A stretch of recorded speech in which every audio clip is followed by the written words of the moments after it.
Hey everyone, the theme for today's mindset video is how to get back on track. So, if you've been taking time off, or if you missed a session of your workouts, or you skipped a day doing your tracking, or even a whole week, there is a much simpler way to get back on track than what you might think. So, first, I wanted to talk about this because I just got back from spring break. And I also was celebrating my birthday and Easter this weekend. So, there's a lot of things that got in the way of healthy habits.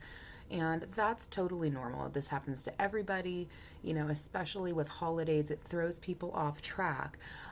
So it's important to be realistic with ourselves about, allowing things to happen like eating a piece of cake on your birthday or having candy on a holiday. Some people are really strict about it, but for the rest of us, we are okay with doing those things. And that is sort of the way I live. I'm okay with having occasional cheat meals or desserts. I think that most importantly, I'm staying on track most of the time. So, with that said, we need to be realistic with ourselves on how we can move forward, whether it's tracking our meals, taking our daily supplements and vitamins, or getting on track with our workout routine. So, first things first, if you just had a break, you have to be able to let go of whatever mistake you feel like you made. Okay, if you went off track, you need to be kind to yourself and forgive yourself if you had junk food or if you missed something important. You can always get back on track and get it right and continue making progress.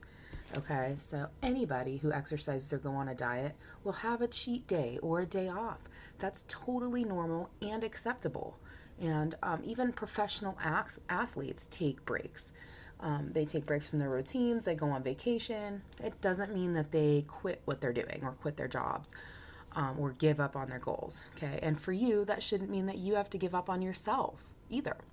So, giving up is honestly the worst thing you can do if you took time off because you're basically showing yourself, if you give up, that all that hard work you put in leading up to that break wasn't worth it and you didn't deserve the results that you had before the break because maybe you gained a pound back or something.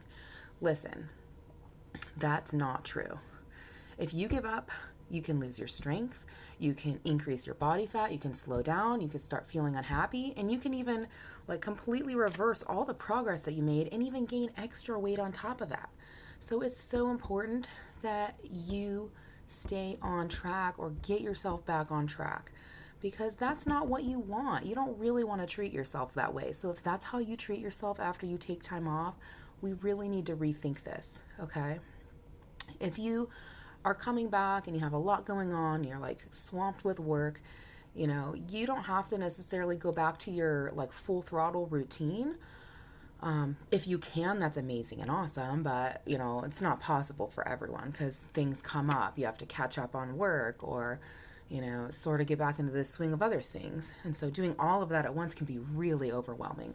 So what I recommend is actually setting small goals to get yourself back on track. So if you normally work out 30 or 60 minutes a day, now for while you're coming back into the swing of things, set a small goal, 5 minutes, 10 minutes, maybe even a 15-minute workout every day when you normally do your workouts. And just remember, doing something is always better than doing nothing at all. So if you want to track your meals, on the other hand, but you just don't feel like you have the time because you're so busy on your day back to work, now you could focus on tracking smaller things like check your weight in the morning and track it. Record how much water you had in a day. There's not a whole lot of thought that goes into all of that, but it's something small that you can do that keeps you in the habit of tracking. You could even just set a goal of tracking one meal a day instead of all of them. So if you just log into your tracker app one time every day, that's a really great habit to set, whether or not you do all the tracking or not. So this is the thing. A lot of people get into the mindset of, oh, I'll start doing this again when I have time. I just don't have time right now. I'm just going to tell you right now, that's just not the right way to think because You have to make the time. People that are successful with their health and their fitness, they make time when they feel like there's no time. They have it as a priority. That's the difference. If you're prioritizing all the other things that are making you busy and putting off your health and fitness, then you're not prioritizing you. So this is what I really want to emphasize today. As if you go off track, remember it's going to get harder and harder with time off to restart the habit that you had built. So don't let a lot of time pass between a break and when you restart. I really hope that those tips are super helpful for you, because this is a very common problem that I've seen over the years. I've been doing personal training and nutrition coaching for over 10 years, and I see this all the time. Someone comes back from vacation and they just have no motivation left, or they just start canceling their appointments, or they just totally give up on their diet because they ate bad over their vacation. It just doesn't make sense to me to treat yourself that way. So I hope that you did learn something and that you can get back on track today if you did take time off for the holiday or spring break. Have a great week and just set small goals.